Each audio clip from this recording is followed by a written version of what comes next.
Well, good evening, everybody. It's a pleasure to be with you here. What will be my last time to give the State of the City address. It has been a real honor to serve as mayor of my hometown of Farmers Branch. It's been an honor to serve alongside this council and to work with this staff, and I have been very blessed. As Fred just said, we just celebrated the birth of our daughter, Catherine Grace. Katie is her name. And for those of you that are not parents, I highly recommend it if you enjoy 4 hours of sleep on a nightly basis. But it's been fantastic. People from all over the city, and it's been really nice, have dropped presents off at our home, have dropped presents off at City Hall. And one of the most interesting ones that we got was from a Farmers Branch resident that I did not know, but I want to read you his letter. It's up there. It says, "New Dad Mayor, congrats on the birth of your kid. Hope all goes well in your future Dadville. Being mayor has you ready for being a dad. You are already used to hearing a lot of whining and crying." And he got us some Infants Milacon gas relief. So that was my most unique gift received. So hopefully tonight you'll learn some things about the city. We got a couple of announcements to make. I've thrown in a couple of things that I thought were funny, and I can tell you, if you laugh, we go home early, only 20 minutes. If not, I got 2 hours of material right here. So, yeah, we should be laughing right now. Yeah, there we go. All right, well, let me give you some facts and figures about Farmers Branch that I think kind of set the tone for who we are as a city and where we're going. Farmers Branch has recently been named the fastest growing city in Dallas County. Our population is over 31,000. It's now 31,300, and we think when we get census data here, it could be any day now. It's going to be higher than that.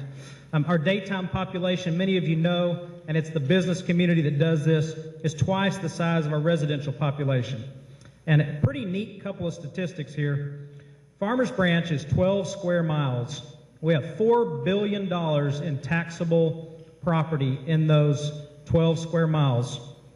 Sales tax revenue per capita and per square mile puts us in the top 5 cities in the entire state of Texas. So that's pretty impressive. Let me give you some information about the financial state of our city. We passed a balanced budget this year, and we have every year since the 2004 budget.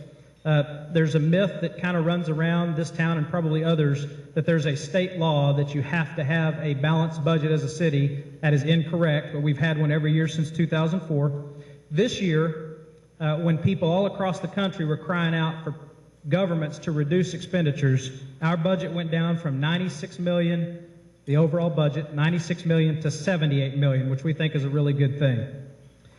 As a percentage of the operating budget, we now have the lowest debt service in the history of Farmers Branch. In our over 50 years of being incorporated, we've never paid less of a percent of our operating budget to debt service than we do today.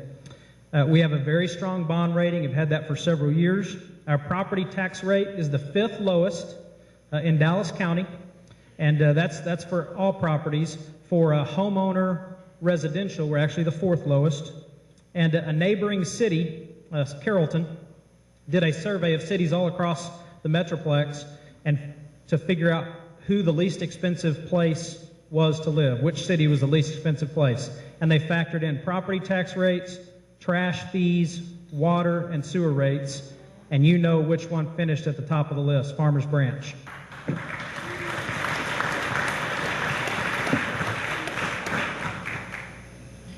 There really are so many positive things going on Farmers Branch that I could not possibly tell you about all of them before you would be bored from sitting here all night. But I've highlighted a few things that I think kind of tell you where we're going and what we've done and how great things are looking here in Farmers Branch. And they really are. I really believe this with all my heart. Farmers Branch really does have its best days ahead. Farmers Branch is seeing some tremendous economic activity, and I will tell you, we are the envy, the absolute envy of cities all across the Metroplex, if not the entire state of Texas. And I think you can attribute that to 3 things. A very, very very business-friendly city council, a very, very business-friendly city staff, and an incredible economic development program that is led and put together by our city manager, Gary Greer, and our economic development director, John Lamb. So give those guys a round of applause.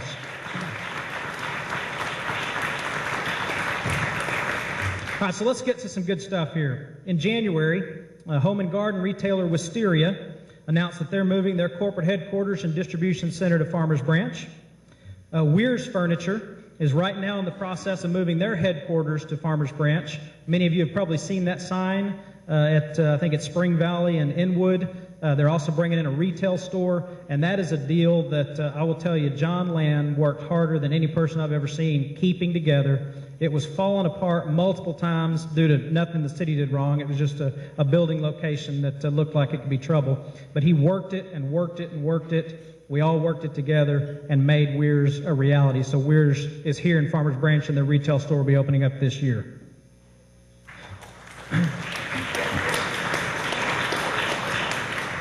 Now that Weir's property has taken up 415,000 square feet of an old printing press building, which would have, in all likelihood, sat vacant for a long time if we hadn't got Weir's to come in here. So that's good. Maxim. Everybody knows Maxim is big tax base, big taxpayer in Farmers Branch. Maxim was going to downsize locally, but the staff went to him and recruited him and hit him hard. And this is what Gary and John do all the time.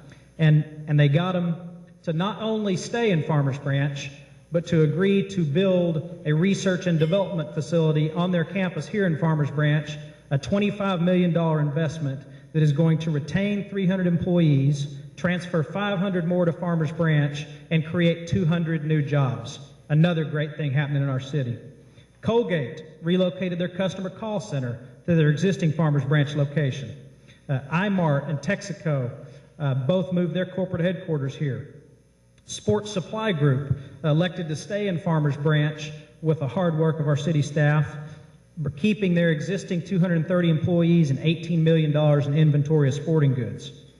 In the past year, and I think this is incredible, and it tells you how hard some folks are working. In the past year, 196 new businesses moved into Farmers Branch.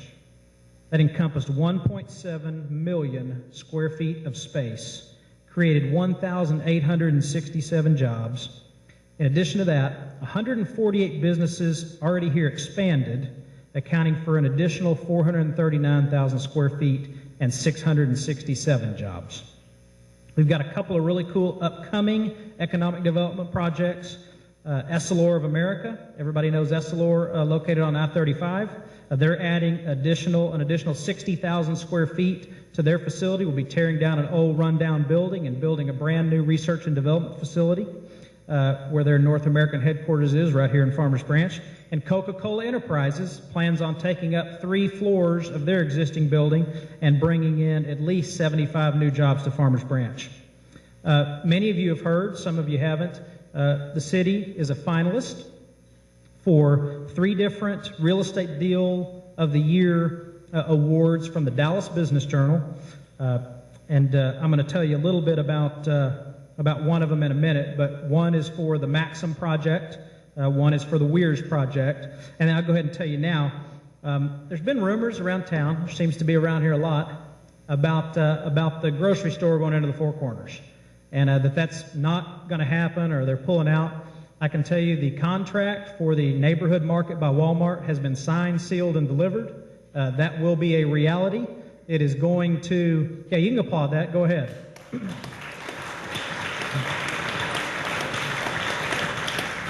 There is a March 14th hearing to approve their site plan, and there will be a Walmart neighborhood grocer in the Four Corners before 2011 is over. And that's something that when I first got really interested in city politics, I'd say back in, golly, it was probably 99, and started going to town hall meetings and things like that. It's one of the 2 or 3 things I heard more than anything else was, we need a nice grocery store. Well, with hard work, some innovation, some creativity, and some courage on the part of our council, we're going to have that grocery store that we've wanted for a long time at the Four Corners. And that is going to spread throughout that whole entire Four Corners, and you're going to see development really take off. One example, and this is just one of many things that we're hearing and that we will see, the old Chase Bank building, where the headquarters of the chamber used to be, that building is going to be torn down in its entirety. The drive-through will be torn down in its entirety, and they're going to build a brand new state-of-the-art Chase Bank right there on that spot, and I think they're going to start doing that as early as March 1st. So that's going to be one of many dominoes you will see fall throughout that Four Corners. And we've talked to, you've probably heard, a number of different restaurants about going in to the fourth corner where the neighborhood market will go. And there's a chain restaurant that, a pretty prominent chain restaurant that we have pretty good indication is going to build there when the grocery store is up and running. So that's a real positive for our city. We've got a lot of new restaurants in the city here in just the last few years, and some just in the last year or so. For those of you that have not visited kind of what I call the Midway corridor, there's all kinds of new restaurants popping up in strip centers over there. You got Mango's, you got Your Way Burgers, you got the yogurt store. Just across the street from the Galleria at one of the mixed-use developments, we have Hibachi Grill, which does the Japanese steakhouse thing and also sushi. New restaurants that have just come in this year or since we met here last: Fuzzy's Tacos, La Paloma, Viva Garcia. And I've got an announcement tonight. There's a handful of people in the room that know this, but I'm sure most of you don't. At Webb Chapel and 635, a new restaurant will be coming. It's Texas Roadhouse, and that's going to be coming here sometime probably this year or very early 2012.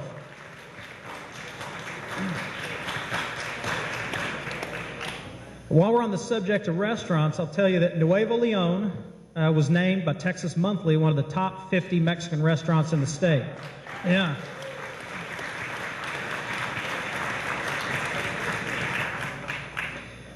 Also, a project that I would love to be able to tell you great detail about, and I wish that it was a done deal, but I can tell you we are a finalist with one other city in the Metroplex for a project whose scope and magnitude will be unlike anything this city has ever seen. In fact, this particular retail, what would I call it, establishment makes it sound much smaller than it is. Well, they're looking at over 100 acres in our city. And the president of the company told me personally he thought our site was the best site in the Metroplex. But if this site comes here, which we hope to know before the end of this spring, if it does, it will be the largest retail destination in North America.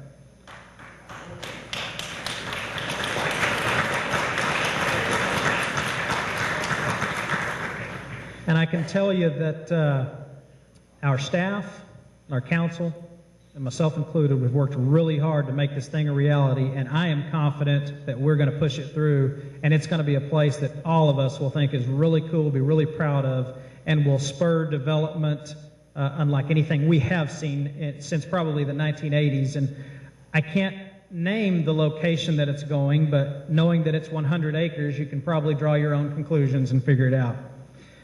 We've really done a lot of things in the last several years, but especially this past year, to try to improve the community. And one of those things is we created a skate park. And for those of you that haven't been by the skate park, you know, skateboarders are oftentimes kind of the forgotten kids. We build baseball fields and football fields and soccer fields, and everybody goes out and watches that, but sometimes these kids, they don't have a place to go. So you see them skateboarding and jumping off rails at schools and on curbs around their house. So we built a skate park, and from the day that thing is open, it has been full every single time I've driven by there, and it gives those kids a place to go and to socialize with each other. And it's really neat what goes on at this skate park. They police themselves. And, you know, let's face it, a lot of these guys, they look like they're in rock bands, and sometimes we look at them and say, hey, not sure how this is going to go. They've done an unbelievable job of policing themselves and keeping things clean and safe, and it's been a really big positive for our community.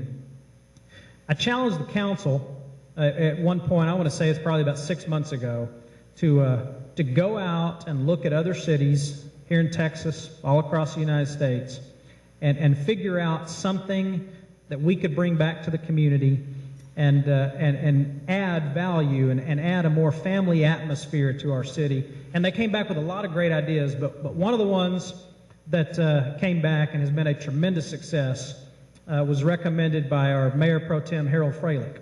And it was an event we called Camping Under the Stars. And it was for families to come out and camp out overnight at our historical park. And we didn't know what this would be like. We didn't know if there'd be, 9 people that would come out and do this, but we made announcements about it, didn't publicize it heavily, but it sold out like that. And it was a really neat event where families could come together, and just a neat thing that we could offer and another way to utilize our fantastic historical park. And this is an event that we're going to do every single year. And Harold, that was a great idea. Thank you for that. Let's give him a round of applause.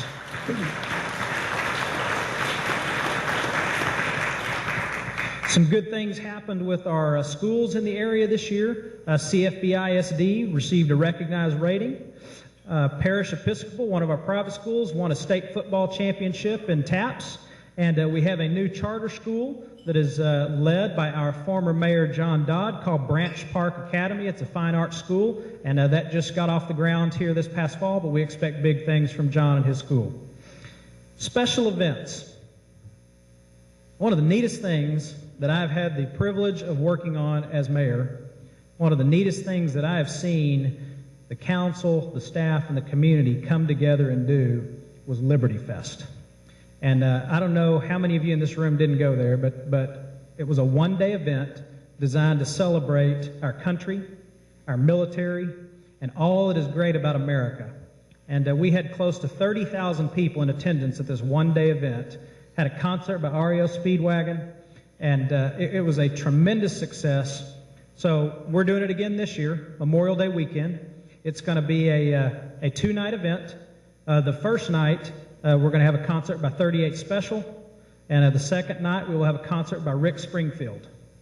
Now, I got to tell you, there's Rick. Hey, Rick, how are you? One of the things that I did not expect when having a concert by Rick Springfield was the number of women who would email me, Facebook me, and ask me if I had backstage passes. And I've never seen anything like it, to be quite honest with you. In fact, one woman, a married woman, came up to me and said, "Tim, you have got to get me backstage passes to Rick Springfield. He is so much hotter than my husband." And I felt really bad, and I said to this woman, I said, "But Virginia, Fred has just the best personality."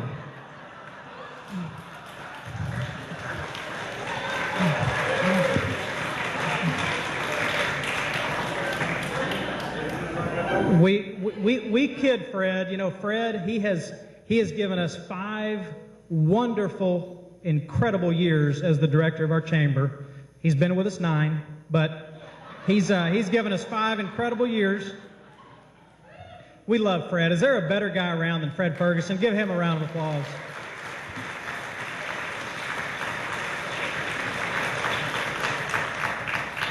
We also had last year something called the Bloomin' Bluegrass Festival.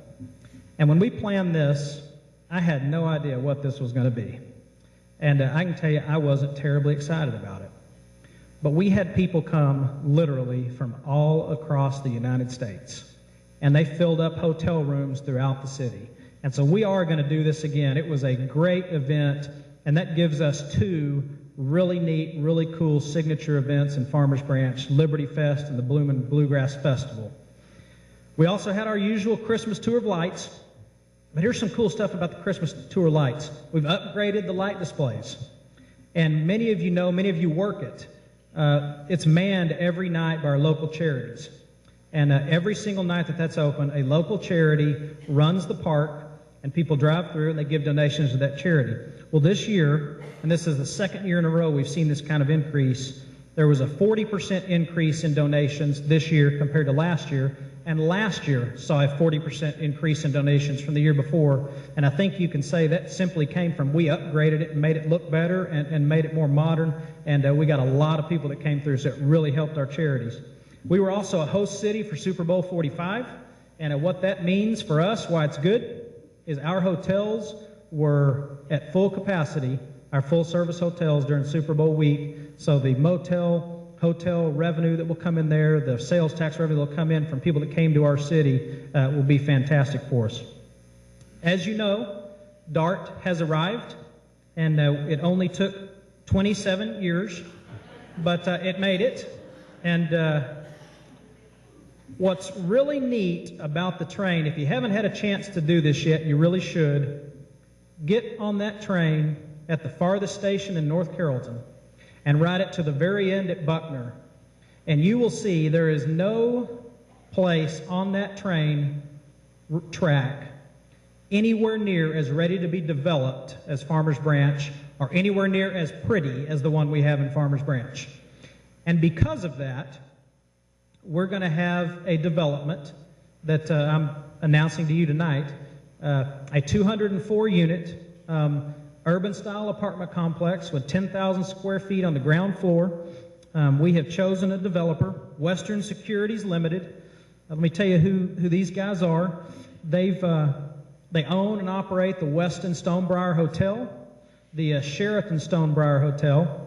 They developed all of Bridlewood, the golf course, and the residential community around there, and they've done projects throughout the U.S. and Canada, and we are really happy with those guys. But one of the things that they said when we went out and met with them at the Westin Stonebriar is they said, driving around that, how beautiful you've made it. We want to build there. Your Liberty Plaza, your Rose Gardens, your Bird Park, they called them the canals, all those things that you've put in place over years, all those things are why we want to build here, because we can see you're dedicated to your community. We can see you want to improve it and want to make it a better place.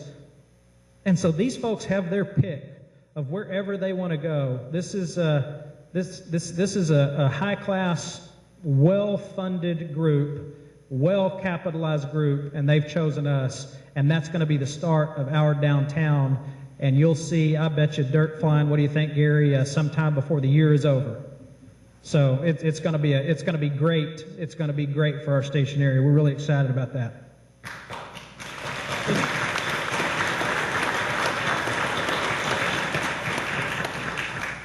Yeah, I think it's important sometimes to stop and just take a look at where you've been, and that can kind of help you see where you're going. And sometimes you might need to readjust. But when I look back over what's gone on in Farmers Branch over the last 3, 4, 5 years, I'm really excited. I'm really excited about the future.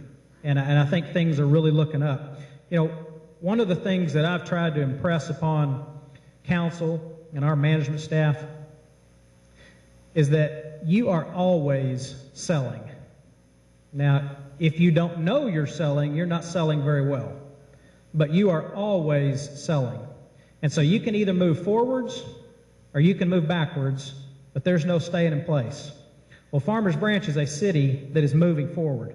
I want to take a look at just over the last, let's say, 3, 4, 5 years, whatever it's been. I lose track of when some of this stuff has happened.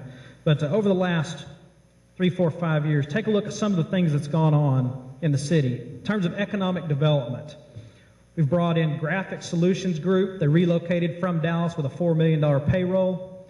TexasLending.com has created 260 jobs, taken 69,000 square feet up at the center.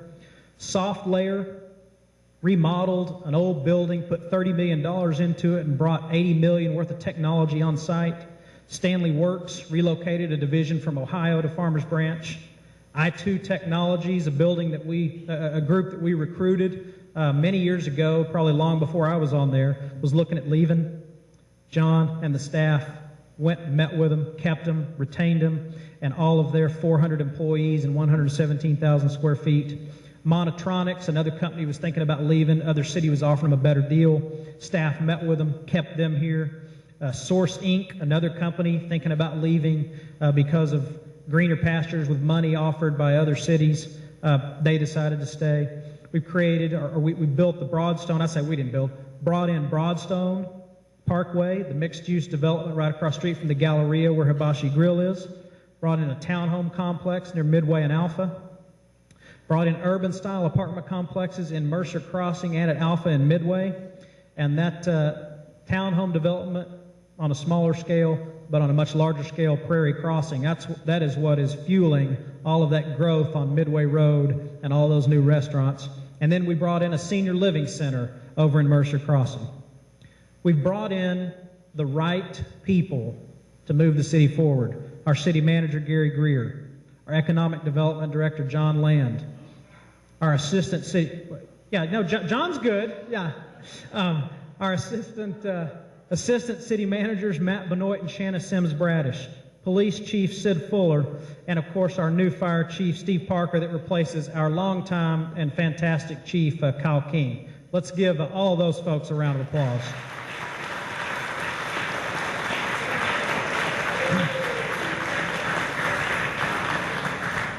We've also done a lot of things to beautify the city and try to improve the quality of life of our residents. We've created Liberty Plaza. We did the Liberty Freeway designation on I-35 on our service roads. We've put in the new wayfinding signs. We've put in the new Chapel View fence. We did the fountain at Webb Chapel and Valley View. We did the city logo for branding on our signal boxes. We've put in the backlit street signs. We've done the decorative street poles. And we've created a number of residential incentives to get people to come in and buy some of the older properties that are in need of tear down or remodeling to get new people into the city. And one of the really neat ones that we've done, which has got a lot of publicity and got a lot of people interested and a lot of people looking, is the most recent one we've got going, which is if you purchase a home in Farmers Branch, tear it down and build a new one, you will pay the same city taxes for the next 7 years as you would have as if it was the old property. And we've had multiple people take advantage of that, and that's a program that we created, and it's paid serious dividends. We've done the community garden, which has been a real great partnership with the Methodist Church and the rec center, the Parks and Rec, and just people in the community. We created multiple rose gardens. We did a bird sanctuary. Liberty Fest and Bloomin' Bluegrass, as I've told you before, say that quick. But the one thing that we've done that I would tell you as far as a city facility, city infrastructure that I'm proudest of is the Animal Adoption Center. And for those of you that know what our Animal Adoption Center or animal shelter looked like before the new one came in, it was an embarrassment for a city of our quality. But now we have one of the finest, if not the finest, animal adoption centers in the Metroplex, and our kill rate has plummeted. We've got people adopting animals left and right, and I think that's an important thing for a community to do, take care of people, but also take care of our animals. So I'm really happy with what we've done there, yes.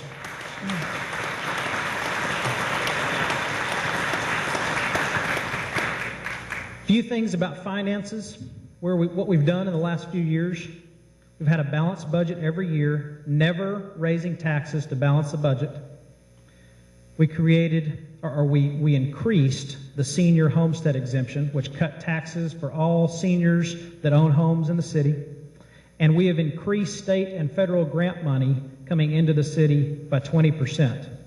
So that money's out there to be gotten. Other cities were getting it, and we've now gotten more thanks to our city manager and one of his goals he set.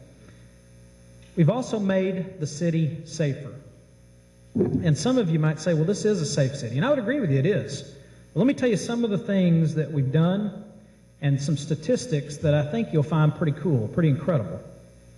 We opened Fire Station number 3 on the city's west side. I think that's probably been 4 years ago. And that lowered our ISO rating from a 3 to a 2. And what that did was save insurance premiums for residents and businesses, residents to the tune of hundreds of dollars annually, businesses to the tune of thousands, and some of them tens of thousands of dollars annually. And I say it everywhere I go, if you haven't called your home owner's insurance company yet and told them about this ISO rating, a lot of them haven't put it into their computers or factored it in, call them, you can save money.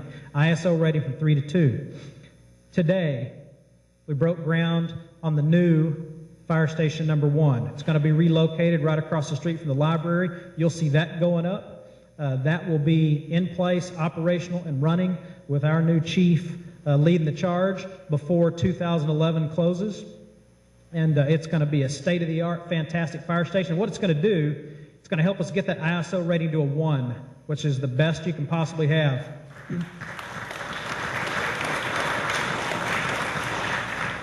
But it's also going to help us to get to people faster, get to homes faster. Lives will be saved and property will be saved because it'll be more centrally located. And this is pretty cool. This is why it's great to live in Farmers Branch. The average emergency response time for police is less than 4 minutes. For fire, it's less than 5. And that is an improvement over several years ago. We put in recently a mandatory crime reduction program for apartment complexes that had high crime. And as a result of that program, crime in those apartments that are in that program have dropped 33%. In 2010, property crime is down 17%. DWI arrests are up 18%. And Part 1 UCR crimes in 2010, and UCR crimes, those are the big ones: murder, robbery, burglary, theft, rape, arson, and auto theft. Those are down in 2010, 25% from the year before. Our criminal alien program, which takes criminals off the street and gets them out of here, has seen more than 1,700 people turned over to ICE since 2006.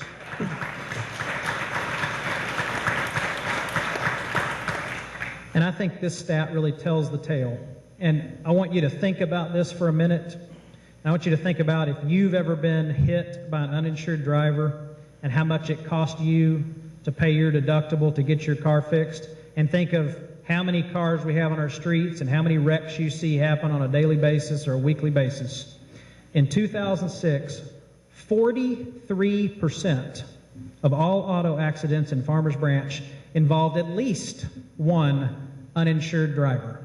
At least one. That number today, 6%.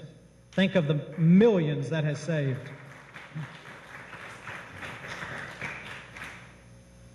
Well, let's talk a little bit about the future. For me, you know that I have decided not to run for re-election, and I think it's the right thing to do for my family. We talked a little bit earlier about our beautiful new baby daughter, Catherine Grace, and we think it's the right thing to do to raise our children and hope to have more, Lord willing. But we think this is the right thing to do for us. But after I announced it, I did have quite a few people come to me and say, hey, would you reconsider and run again? So I thought probably the right thing to do would be to sit down and talk to the family. So I pulled everybody together and said, hey, I want to talk to you about something pretty serious. And this was the response I got. And I said, hey, some folks have asked me to consider running again. What do you think? And this is the response I got from that. So I said, forget it, won't do it, I'm in, I'm here for you, and I got this response. So,